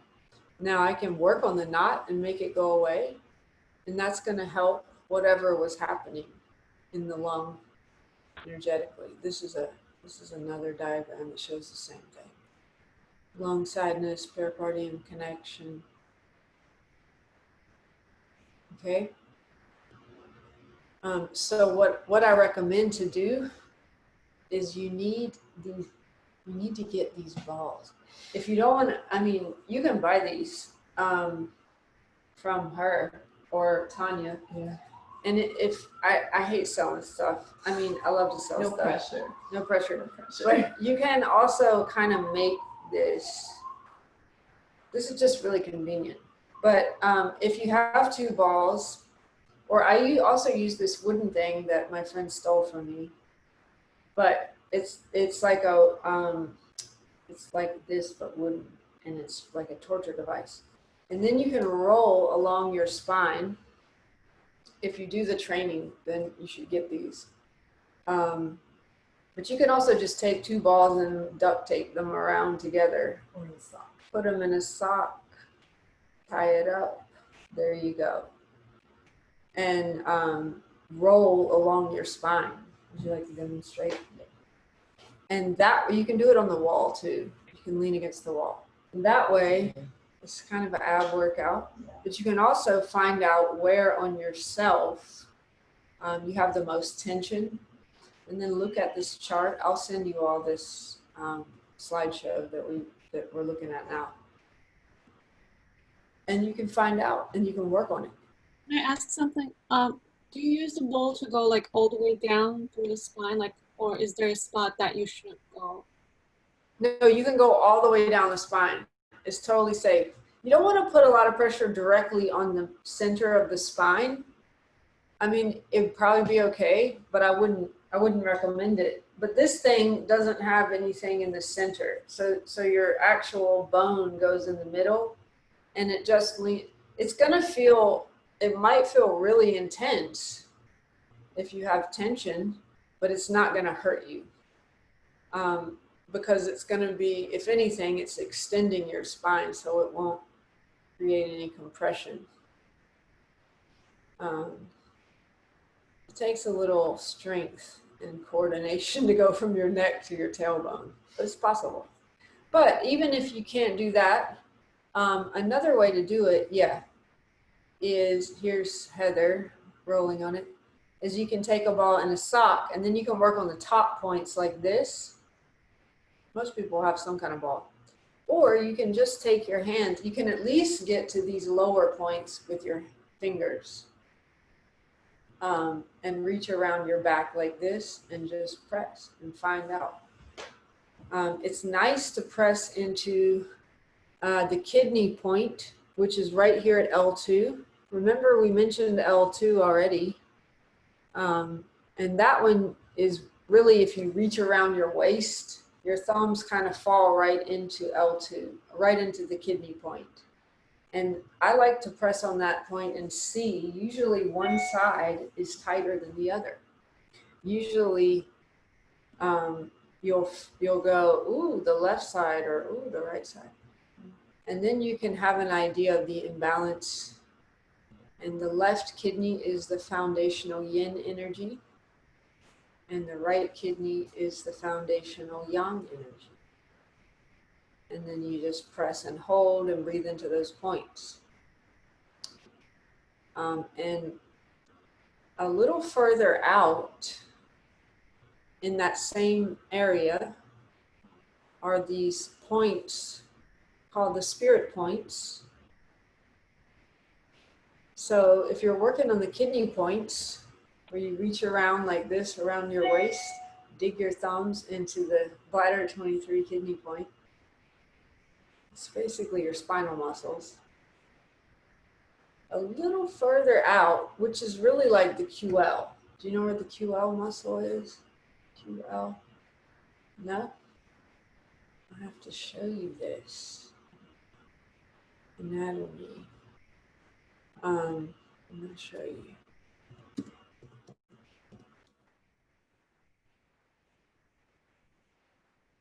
Let's see. So, hold on. We have time. I just Googled this. But this is a good picture. You see this right here. Oops. So this is your bottom rib and the top of your pelvis. So there's this little short muscle here. This is a good one too. Or this one. This area. So here you can see the spinal muscles, and then you see this connecting your ribs to your pelvis. And this you can press in almost from the side of your waist, and dig into. This is such a deep, deep muscle that, here's a nice one, that you really have to press in from the side of your body. And that point is related to willpower, interestingly. Let's see. I'll go back to this. Okay. So that's about where you're pressing. Number 52 is called it's like where the will resides. And the willpower is kind of like what allows us to finish things. We study the 5 spirits in the longer trainings, but you can get a sense of each organ has this sort of, besides its physiological function, right, like the kidneys filter the blood and create urine. The energy function has to do with fear and adrenals. And then the spirit function, which is accessible through this point, has to do with willpower. And then you see the spleen is here at the bottom of the rib cage. And then the spirit point of the spleen has to do with the intellect, with our clarity of thought. And I love thinking about the connection of sort of digesting our food and digesting all of the ideas that we take in to create our thoughts. And then the liver point is here, kind of near the bra strap. So right sort of at this level is where the liver point is along your spine. And often that will be tighter on the right side. Maybe you can reach up that high. I can. Right into the bra strap. Anyway, near the spine in that first large rope of muscle is the point for the liver. And then a little further out, first it feels like nothing, and then you might feel these little stringy muscles, which you might also feel more on the right side. Do you feel it more on the right side? Yeah. We both feel it more on the right side. We're both like, we're both liver constitution. That's another story. And so anyway, that point has to do with your creative drive. So it's called the Hun, and it has to do with making plans and working hard to achieve them. It's a little different from willpower, which is more like taking you all the way through. Is a deeper power. So if you're always making plans and creating new projects, that's the Hun. And then the Shin is usually that can be felt more on the left side, and it's inside the shoulder blades. So the shoulder blades are up here, and it's on both sides, but I think people tend to feel it more on the left side. It's down in the lower part of it, in between the shoulder blade and the spine, and you can usually find a tight little knot there in these vertical muscles. It's under the lower trapezius. And that one has to do with the spirit of the heart, which is the real spirit, or the ruling spirit of the body and mind. And then up at the top of the back, you have the lung point, sadness, and but also this Po is the ghost, so it has to do with death. Supposedly the part of you that dies when you die. Not all of you dies, according to Chinese medicine, according to Taoist theory. And the Po is what dies and returns to the earth. And then the Hun and the Shin continue on. Anyway, maybe, did any of you guys find something there? There's another cool point there on the left side that we use a lot for vitality. See this is the Shin, right along the medial border of the scapula. Does anybody ever feel a knot here? Just feel that nagging pain? Now you know it has a deeper meaning. It's not just a tight muscle. Can I Okay. ask a question about bladder 52 and bladder 47? If I understood you correctly, in a certain way, they are kind of two different sides of maybe similar things. So if I understood you correctly, bladder 47 is creative and starts things, and 52 is then the willpower to actually finish it. Can one Yeah, I interpret? mean, I wouldn't say the points are like that, but the points are reflecting the quality of the spirit, which is in the organ. And so you can access the energy of that spirit through that point. But yeah, you could say like the Hun is like always making plans. So if you just always make plans and don't finish them, you could have a really strong Hun and not a strong Jur or will. And then if you can just make one plan and actually finish it all the way to the end, which you know takes a different kind of energy, because after it gets kind of boring after a while, and then you have to keep doing it anyway because you have to finish it. That's the willpower, is what makes you, you know, after yoga gets boring and doesn't feel good anymore, you still have to keep doing it every day for the rest of your life. That's willpower. Does that make sense? Yes, thank you. Thank you very much. So the last point we'll do is bladder 10, which we did also in the sequence. And here you can see, I got it's kind of right here on the, in between the base of the skull and the top vertebrae. You dig your thumbs in there, and if you do it right, you can, it's like you have, if you tilt your chin up, then your thumbs will go deeper into the hole, and you can press deeper. And you can also do it how we did it in a forward fold, and even use a little traction. But there's a lot of short muscles under here that control the eye movements.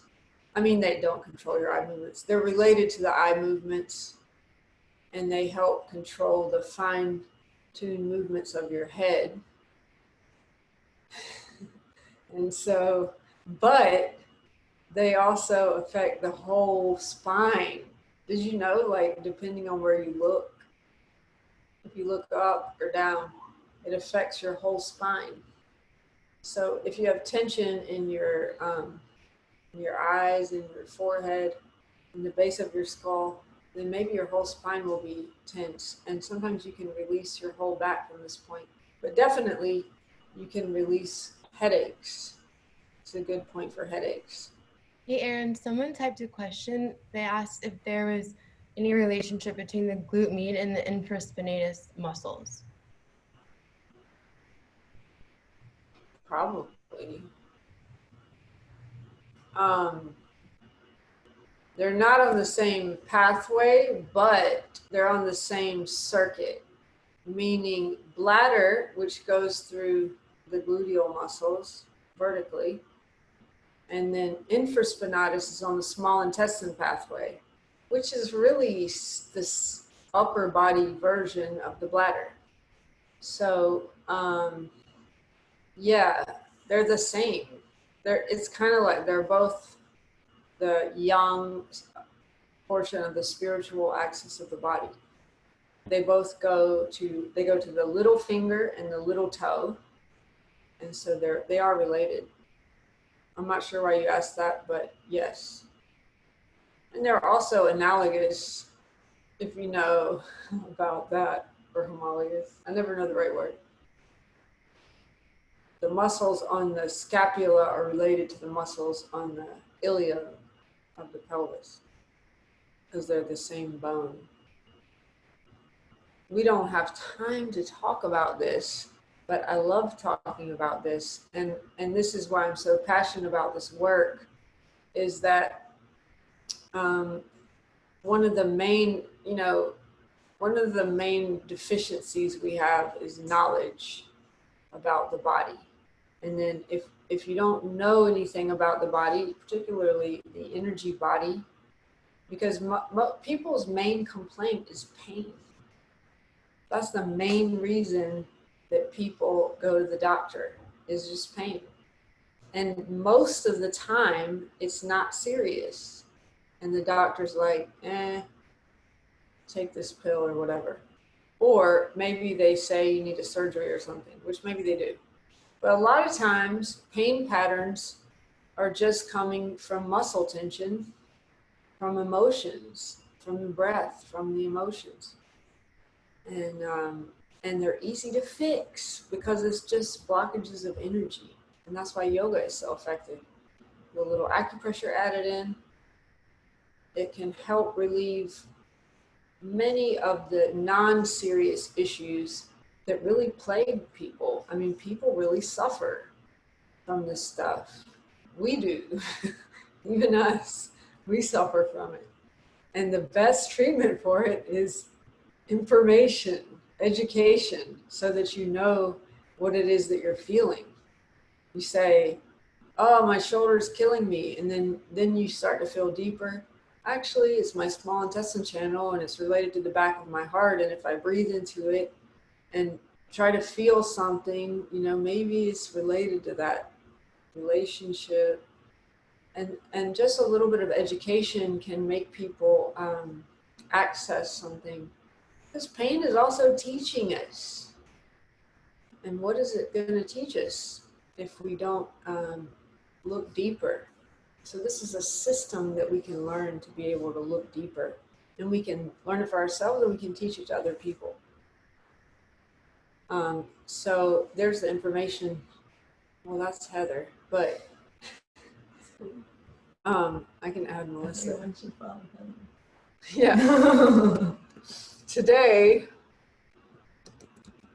I spelled your name wrong. Anyway, will you type your thing in there, because your Instagram is really cool. And Melissa is one of the main teachers for the private sessions that you'll have if you sign up for the 12-hour training. We highly recommend that if you think this stuff is interesting, then you check out that online training, because it's just 3. That's the old one. Oh my God, I didn't even fix the dates. Those are the old dates. But It's like the last 2 weekends in July. yeah, the new dates are on the website, and it's 2 weekends in July. And I'll send you guys an email tomorrow, but with this slideshow, and I'll tell you the dates. But we do 3 seminars that are 3 hours each. So we go and we learn points on each pathway, and you get a deeper understanding of what the pathways really are and how they work. And then the coolest part, where you learn the most, I think, some of you guys already did this, is the private sessions. So you want to tell them about that? Yeah, the private sessions feature an in-depth interview, which has been really valuable, I think, for the people who, I mean, I've done it, you've done it, right? We've created it, in being able to look at our own pain and recognizing it. And even walking through that process with somebody, with a teacher, or whether you're the practitioner, is a shift in consciousness towards healing. So that's been really important and really profound as the person on the other side, and also the person receiving the service or the healing session. And what I'm finding as the person receiving, because for the first 2, you So you're teaching receive self-acupressure. self-acupressure. Yeah. Yeah, right. With Just the, right, you're teaching our Meridian yoga techniques, whether it's self-acupressure, asana, it's a combination of all of that, right? All of this is really important tools. Consciousness, right? Where are the meridians? Can you Body meditate scanning on them, right? Right. But I mean, what I love is that every student brings something of their skill set to the table. So it's always really unique. And a lot of it has been about getting people to really believe in their own knowledge. Intuition. Yeah, and then to put it in the context of the meridians, it's really powerful combination. So that's why I love it. Yeah. Yeah. Everybody has a different insight from your, from your own body, from your experience in your own body, and from maybe previous training that you have, or from your yoga practice. And then each person has a totally valid and possibly different perspective and insight into somebody's pain pattern that they have as a whole. Pain, physical, mental, emotional pain pattern can be seen all as one thing. Yeah. The privates are like a beautiful exchange. Yeah. Yeah. And we're excited. We kind of made it for the pandemic situation. And then people liked it so much that I think we're going to keep doing it, because it's like I really feel like this whole telemedicine, I'm not saying this is medicine, but it is. But it's a way of teaching people about what they're feeling, teaching people to feel deeper and move and change what they're feeling. So it doesn't feel like a prison, because we included, can feel like we're trapped in our pain, in our bodies, and in our pain. And so the questions are cool. We learn how to ask questions and listen for certain things, to put together a picture based on this meridian system. That's it. Any questions you guys have for us? Or comment? Will you do more like this? Just these workshops? Is that Hope? Yeah. Oh my God. I keep cutting my hair. More like this, like the intro ones? Yeah, it's nice to have a flow followed by lecture. It's really lovely. Well, every Monday I teach that same sequence for free at 11 a.m. But yeah, we'll do this like once a month. We'll have a lecture with the class, probably at night. Yeah, because it's summer. And I have a second question. Okay. In addition to the web that has no weaver and anatomy trains, are there other books you can recommend for the more intellectual side of the points, like learning more about how it connects? You just get a textbook. I mean, well, I mean, really, the internet has, what is that guy's name? Steve Woodley. This guy is cool. Hold on. I mean, you can get like the classical textbooks, which would be like Deadman's acupuncture. Hold on. Let me see if I can pull this up and show it to you. Because there's all, people have created many different, I don't know, why is it not coming up? Many different indexes of their ideas about acupuncture points online. And most of them are free. I mean, I think this guy is cool. Wait, let me see. Yeah, here, let me share this screen with you. Oh, stop share. Where did we go? I think this is it. Yeah, this guy right here.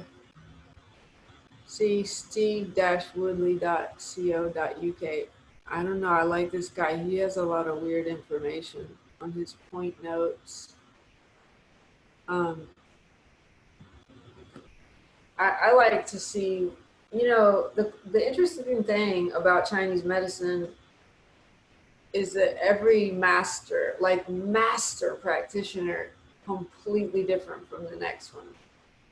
They don't even agree, but they have found a way based on, you know, the way they see and feel to really help people, which is cool because that means we can do the same thing. We can develop our own perspective based on the way we see and feel the world. So it's good to learn from the masters, though. I don't highly recommend the classical textbooks. They're just kind of dry. Anybody else? Looking ahead to the level 2, that one will be only in person, correct? Yeah, I mean, I'm actually looking forward to that. So I'm looking for like a plane tickets already. So. Yeah, that one is going to be limited to probably 10 people because of the situation. Gotcha. And it'll probably be in Woodstock. So stay tuned. I hope that it's going to be happening, but we're not going to do it online. We'll either postpone it or we'll do it in person. So it's tentative right now based on like the unfolding situation. Yeah, I would say we're going to do it, but if possible, we'll have more people, but we'll at least do it with 10 people. So you never know. I mean, one day at a time, right? These days, you never know. I promise the 12-hour online one is happening, though. Yeah. And then hopefully soon we can have them in person. It may be 6 months. It may be a year, but we will do it again. And hopefully you guys will already know all the meridians, and then we can get right into it. Any other questions? Do you have to complete the 12-hour to be able to do the 50-hour? No, you don't.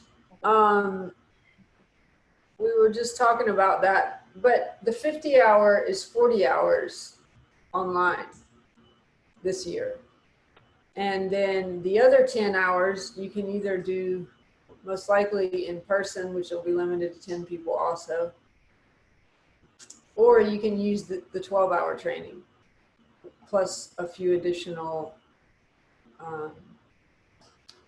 homework sessions where you practice.